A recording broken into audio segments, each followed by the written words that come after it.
Halo semua, balik lagi sama gua, Baby Rex. Ya, kali ini gua bakal bahas One Piece New Chapter 1095 versi fan translate atau versi web-web kesayangan kalian. Karena yang web resminya belum rilis guys, rilisnya nanti hari Minggu. Ya, sebelum mulai jangan lupa di like dulu dan di subscribe kalau mau, biar kalian itu lebih mudah kalau lihat video-video terbaru dari gua. Ya udahlah, daripada basa-basi, kita langsung aja gas ke videonya. Chapter berjudul Dunia yang Tak Layak Huni. Ya, di chapter kali ini kita bakal ngebahas tentang apa yang udah kita tunggu-tunggu soal God Valley. Kita udah dikasih lihat oleh mantan Fleet Admiral Sengoku soal insiden God Valley dan apa yang terjadi di dalamnya. Singkatnya yang berhubungan dengan Garp, Roger, dan Zebex. Dan lagi-lagi kita bakal ngeliat brengseknya tingkah Tenryubito sampah itu. Tapi di chapter kali ini kita bakal diberitahu soal masa lalu dari Kuma dan awal mula God Valley ada dan terbentuk. Chapter kali ini diberi cover story dari fan request, yaitu hidungnya Bagi yang dicolong oleh monyet dan monyetnya membawa kabur hidungnya Bagi. Hihi. Mungkin monyet yang dimaksud ini adalah Luffy kali ya, soalnya kan lu tau lah Luffy kan sama dengan monyet. Ya buat yang tahu-tahu aja. Sebenarnya gue juga masih nungguin cover story soal karakter lainnya yang kayak biasa gitu. Cuman ya mungkin ada bagian-bagiannya lah ya. Kayak biasa, tipikal Oda Sensei. Chapter dibuka oleh kelanjutan dari chapter sebelumnya, yaitu Saint Saturn tertusuk oleh Bonnie. Gila, ternyata Saturn itu sengaja membiarkan Bonnie untuk menusuknya, karena pas melihat reaksi Vice Admiral untuk menyelamatkan Saturn, Saturn berkata, "Diam kalian para sampah, kalau aku tak mau ditusuk aku pasti menghindar." Gila, Vice Admiralnya dibilang sampah coy sama Saturn. Tiba-tiba hanya dengan tatapan dia bisa membuat Bonnie mental seketika, dan Sanji yang berlari ke arah Bonnie pun ikut terpental dan mengeluarkan darah dari kekuatan Saturn itu. Menurut gua itu adalah Hausako Haki ya, tapi tingkat tertinggi di atasnya punya Shanks. Ya ini cuma teori liar dari gua aja, tapi menurut kalian gimana? Yang punya pendapat soal itu komen di bawah ya. Lalu Saturn pun mencabut pedang yang ditusuk oleh Bonnie, tapi yang mengejutkan adalah luka dari tusukan dan darah itu hilang seketika dan sembuh seketika. Gila, membuat semua kaget. Franky pun kaget ngelihatnya. Ini apaan anjir? Regenerasinya tuh melebihi buah Zoan pada umumnya dan melebihi regenerasi yang ada gitu. Cepet banget, langsung hilang seketika. Saturn pun langsung menuju Kizaru dan berkata, bahkan untuk standarmu saja itu membutuhkan waktu yang lama. Gila, untuk standar Kizaru dengan kecepatan cahaya itu tidak cukup untuk melawan Nika. Dan Saturn pun paham bahwa yang dihadapi Kizaru itu adalah Nika, dan dia memaklumi Kizaru itu. Tanpa aba-aba, tanpa basa-basi, Saturn pun langsung berniat untuk menyerang dan membunuh Luffy. Gila men, nyerang-nyerang aja nih orang. Dan untunglah ada Franky yang langsung bergegas untuk menyelamatkan Luffy dan mengambil Luffy agar lebih aman, karena pada saat itu kondisinya Luffy masih lemah akibat efek dari penggunaan Gear 5 yang udah kita ketahui lah kayak apa penggunaan Gear 5 itu efeknya. Parahnya lagi, setelah momen itu Luffy, Sanji, Bonnie, Franky, dan Vegapunk itu tidak bisa bergerak sama sekali karena kekuatan misterius dari Saturn. Kekuatan Saturn ini misterius banget, kayak berbeda aja dari kekuatan-kekuatan karakter yang pernah kita lihat sebelumnya. Entah bakal dikasih kejutan apalagi sama Oda Sensei di arc Egghead ini. Melihat untuk kondisi sekarang sudah tidak ada harapan untuk Luffy dan Vegapunk itu selamat. Cuman kita lihat aja ke depannya bakal dikasih kejutan apalagi sama Oda Sensei di arc Egghead ini. Vegapunk pun akhirnya buka suara soal kekuatan misterius ini. Dia bilang ini bukan sebuah ilmu pengetahuan atau sains, dan ini berarti buah iblis. Ya secara nggak langsung dipastikan oleh Oda Sensei bahwa kekuatan Saturn ini adalah kekuatan dari buah iblis yang kita nggak tahu itu apa, tapi mempunyai kekuatan tertentu sendiri. Di sisi lain, Saturn pun mengangkat Bonnie dan Bonnie berkata kepada Saturn, "Kau telah membunuh ayahku." Dan Saturn pun membalas perkataan Bonnie. Dia berkata, "Oh Kuma, dia terlahir sebagai budak dari sisa suku yang melakukan kejahatan."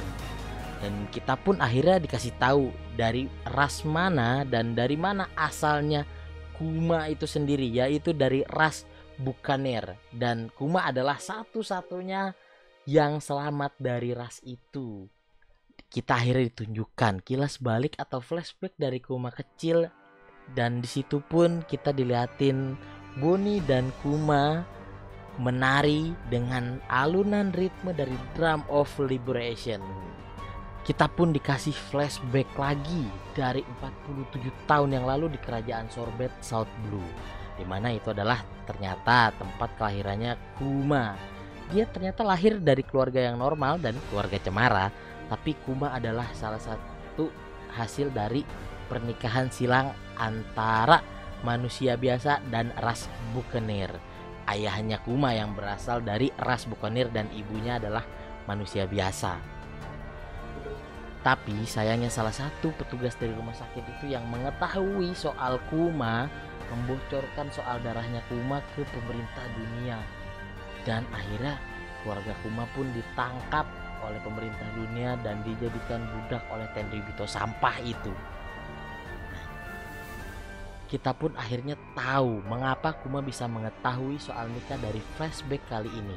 Karena tepat pada kematian ibunya yang dibunuh oleh sampah itu, ayah Kuma dari ras Buccaneer pun berkata dan bercerita kepada Kuma bahwa dia harus kuat karena pejuang kebebasan akan datang menyelamatkanmu, yaitu Dewa Sinar Matahari Nika.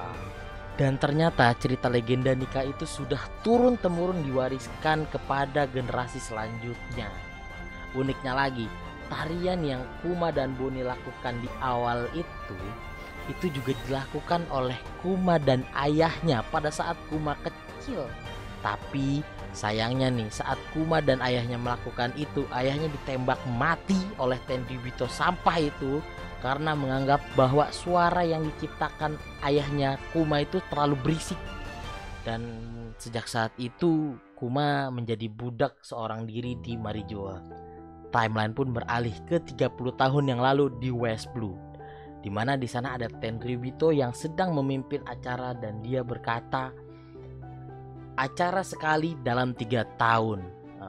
Ternyata mereka mengadakan sebuah turnamen atau game berburu di pulau non pemerintah yang kita ketahui namanya sebagai God Valley. Ternyata penamaan God Valley itu berhubungan dengan sumber daya bernilai yang ada di pulau tersebut yang ingin diambil alih oleh pemerintah dunia dan diakui sebagai properti pemerintah dunia. Sang raja pulau tersebut mencoba memberikan perlawanan, namun akhirnya dibunuh langsung oleh Saint Vigarland Garling. Di tahun itu ternyata Garling menjadi kandidat terkuat yang akan memenangkan pertarungan atau turnamen itu. Kita dikasih lihat juga sosok Garling muda yang kayaknya nih bakal menjadi calon husbu buat para wanita-wanita One Piece. Dan Saturn di sana dengan penampilan yang sama persis seperti sekarang, tidak tambah tua, tidak tambah muda. Apakah dia abadi? Saturn diberi informasi bahwa ada anak dari suku Buccaneer yang sudah tertangkap dan ternyata itu Kuma. Dan di last chapter ada sosok 2 orang yang menyelamatkan Kuma. Kuma yang ingin ditangkap pun akhirnya diselamatkan oleh 2 orang itu yang merupakan Ivankov dan Ginny. Siapa Ginny ini ya? Ternyata akhirnya kita dikasih tahu sudah seberapa lama hubungan Ivankov sama Kuma dan terbentuk dari mana. Pantas saja waktu itu Ivanchan marah besar saat Kuma ditangkap. Yap, sudah cukup di chapter kali ini. Segitu aja sih, emang cuma segitu. Tapi di chapter kali ini tuh banyak banget informasi dan banyak hal yang kita dapat. dari chapter kali ini. Banyak yang bisa kita bahas, banyak yang bisa kita ulik dari chapter kali ini.